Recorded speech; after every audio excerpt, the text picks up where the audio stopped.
Alright, it's been a long time since I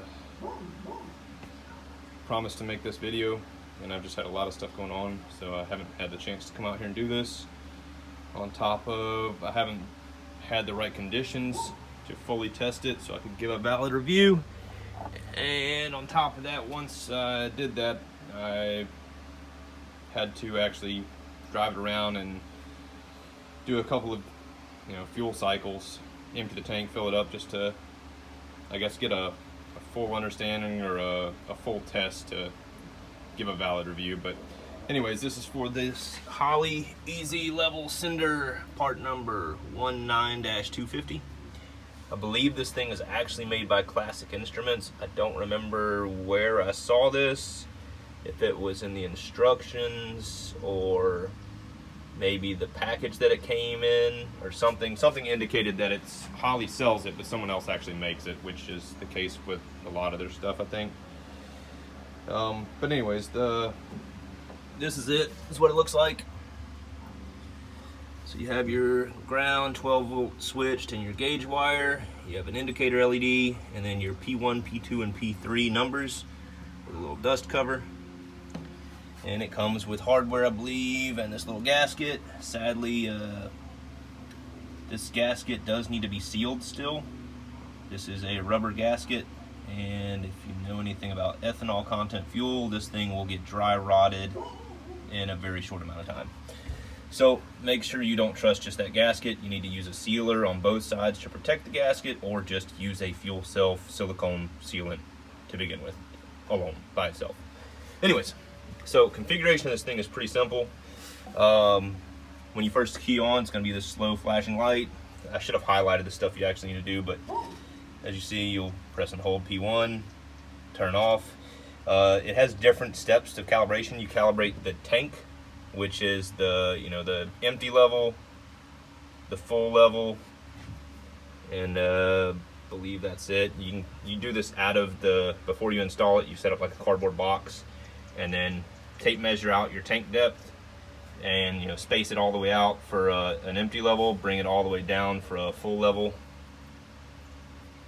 And that's pretty much it for that. And then the gauge setup is a standard short sweep gauge, which is, I believe, what I used.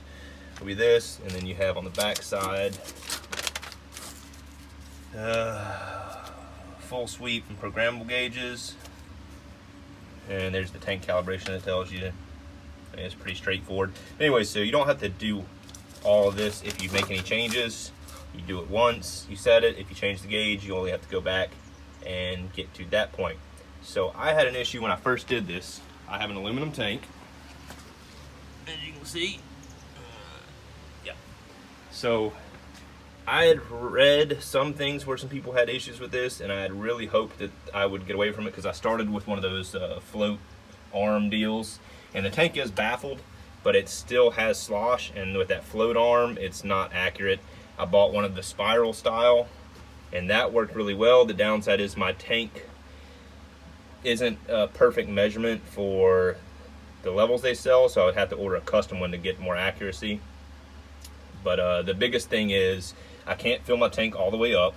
This little gap here is more or less an air gap, because this is a rollover vent, and that goes down a little ways, and if you fill it all the way up, it will slosh the fuel up and start coming out of that. So if I fill it all the way up, it'll create a siphon effect until it can get down to air again. But on top of that air gap being required, I also have the flange that's welded on top, so that adds to it. So my tank comes out to, I think, a 10-inch depth, but then you have to factor in about a inch and a half air gap maybe, and then that flange is like a 1/4 inch. So I never actually get a full reading on my gauge with that type. It gets somewhere a little bit above 3/4, and then of course it doesn't go all the way to the bottom either, so I don't get an actual empty level accurately. I show empty when I still have probably an eighth of a tank left maybe. But anyways, I had high hopes of this resolving those issues, and the issue I'm seeing, or that I believe to be the case, is because it's an aluminum tank, it has a reflective bottom, it does not read accurately. Someone else posted a review on Summit saying essentially the exact same thing, that it shiny bottom messes with the reading. I originally did the bench setup, it didn't work. I was showing, I don't remember how it was off. I think I was showing full tank or empty tank maybe, or close to empty when it had like 3/4 of a tank of fuel. I have close to 3/4 of a tank right now. In fact, here's the measurement I took earlier. So that's the 10-inch full depth mark. That's roughly the amount that I can fill, or that's at the top of the tank. That's what I set as the full level, just so I don't have to go all the way up. That's where the fuel is sitting, and that's roughly my half mark. All right, and as you can see, I'm at like 3/8 of a tank on the gauge, and I should be more like 3/4, so it doesn't read accurately. Pooch soaking up some sun right now, my baby girl. So anyways, onto this. It's pretty straightforward. It has your oh yeah, I didn't go over that. There's a little, it's gonna be hard to see, but there's little jumpers right there. Those are for your tank averaging. It's how fast the reading is calculated to the gauge. So it goes over the speeds, but essentially to keep your needle from doing this constantly, you can slow it down to where it'll average out a bunch of readings over a certain time period to slowly adjust the needle. And the slowest is usually the best reading for driving. You set it all the way fast when you're calibrating. But anyways, so you'll press and hold P1 first. I'm just trying to see where I can get this where you can see it. It'll light up. It'll go away. Boom, now you're in calibration mode. Solid blue. LED should be solid blue. So you're in standard gauge calibration. I believe you tap it once, go to solid green. LED should be solid blue for that, blah, blah, blah. There we go, LED should be solid green. So,